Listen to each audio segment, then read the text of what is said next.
even if you don't care anything about basketball, has heard the comparison between Michael Jordan and LeBron James? Right? Even if you don't care, you've at least heard it. Exactly.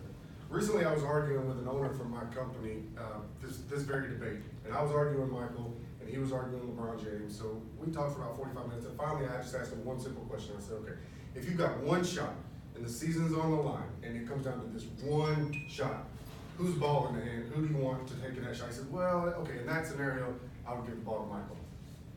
Okay, well, you kind of just negated your last 45-minute argument, but that's okay. People have been having this debate, honestly, since LeBron was even in high school. CheatSheet.com's Jason Alsher in 2017 wrote that since he came on the map in high school, people have been comparing Michael Jordan to LeBron James. So he hadn't even played a single game in the NBA, and people are already saying he's the next Michael Jordan. One of my greatest passions in life is the game of basketball. I study it all the time. I played in high school. I would have played in college. I hurt my knee and lost my scholarship, so I wasn't going to college for books. So, but I love the game of basketball. I've seen every tape. I started watching Michael Jordan when I was 5. I've seen every videotape of Michael's playing time. I really study it, and I love the way he plays the game. It is one of my greatest passions in life. Today, I'm going to convince you that Michael Jordan, not LeBron James, is the greatest of all time. When people are comparing who's the greatest basketball player, they talk about a few categories. The first thing that most people start talking about is statistics. Numbers don't lie, right? So let's take a look at some regular season statistics. The most important statistic in a basketball game is obviously who scores the most points. It doesn't matter. There's a million different statistics that you can look at, but you win a basketball game by scoring points. As you can see, that clearly goes to Michael Jordan. 3 points might not seem like a lot, but over a career of 15, 16 NBA seasons, 3 points a game is actually a lot higher. A thing that a lot of LeBron fans say that LeBron's better is because he was a better passer. As you can see, he does average more assists than Michael did, and that's true. He was a better passer. He is a better passer than Michael Jordan. But when the game's on the line, just like I was arguing with my boss, the game's on the line, you're down by a couple points. Do you want to have the ball in the hands of someone who's a good passer, or do you want someone that can average more points? He's a better shooter statistically, and whose hands do you want to have that? Michael Jordan led the entire league in scoring 10 times out of his 15 seasons. LeBron James is the greatest of all time, according to a lot of people these days, and he only has accomplished that once, and he's already played one more season than Michael ever did. He's played 16 seasons, and he's still going to probably play 20.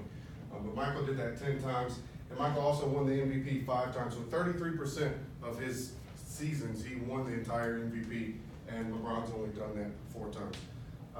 Next, let's take a look at some playoff statistics. Obviously, people play their hardest in the playoffs. That's when things are really on the line.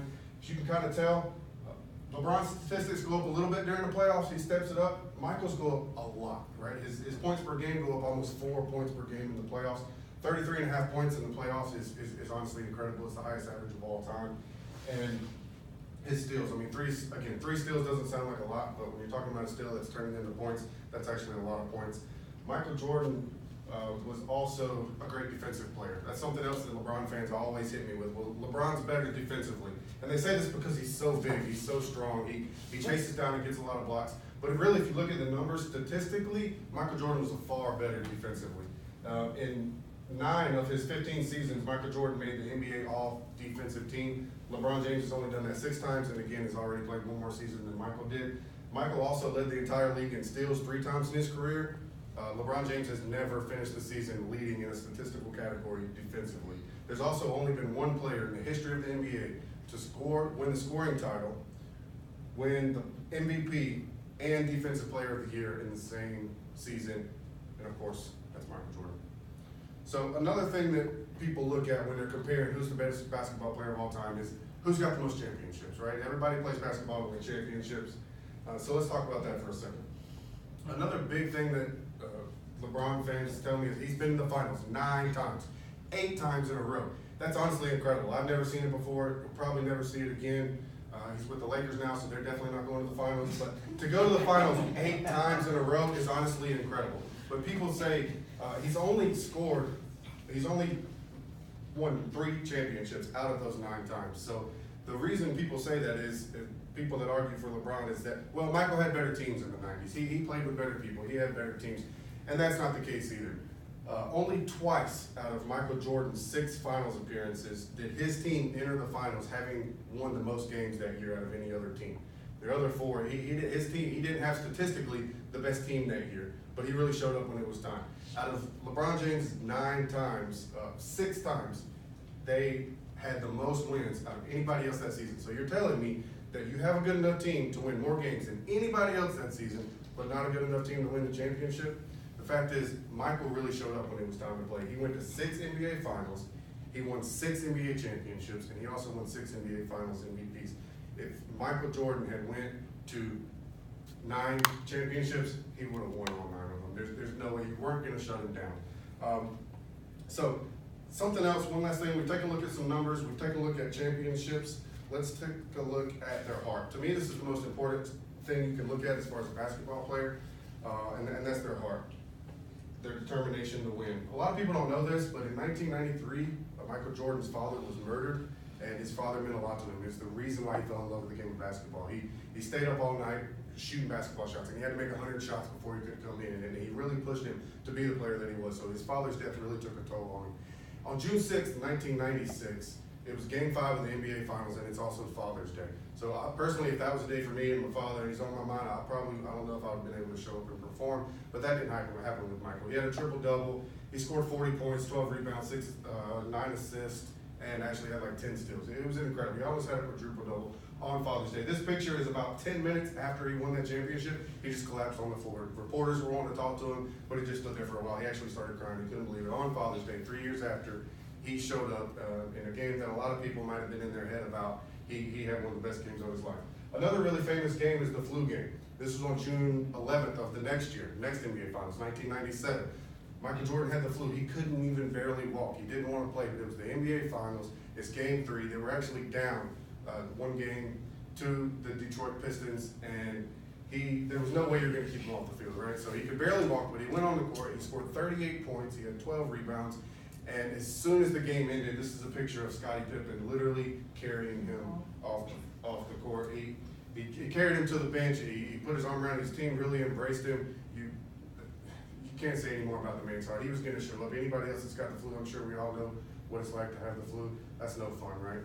So again, that just goes to his determination. And again, we talked earlier about his championships, 6 for 6. Anytime he went to the finals, he won. He was going to win. James Amick for USA Today in 2018 wrote that nobody bats 1,000, right? Nobody's perfect. But Michael's ability to do just that on the NBA's greatest stage is the main reason why his legacy will remain untouched. So let's review. Other than the number of assists per game, Michael Jordan leads LeBron James in just about every other statistical category. From scoring more points, winning more games, turning the ball over less, playing better defense, they're not statistically clearly goes to Michael Jordan. One thing is for sure that LeBron James will never be able to catch Michael Jordan in the finals. Doesn't matter if he goes to 10 more finals championships, he's already lost as many championships as Michael won. How can you be the greatest of all time if you lose 6 championships? You have a good enough team to make it to the finals, but you can't put them over the hump and really win. And that's what Michael did. And no one can compete with Michael's heart. He had the heart of a champion. LeBron James is definitely an all-time great NBA player. I'm not one of those that say LeBron James isn't great, but he'll never go toe-to-toe with Michael's heart. So in 2016, just minutes after winning his 3rd NBA championship, LeBron James was asked, what still keeps you motivated? You've won championships. Everybody thinks you're one of the greatest of all time. What still keeps you motivated? And his response was, and I quote, "My motivation is that ghost I'm chasing, that ghost that played in Chicago." So clearly LeBron James himself knows that he's no Michael Jordan, and he never will be. So if LeBron James himself knows it, shouldn't that be enough for the rest of us?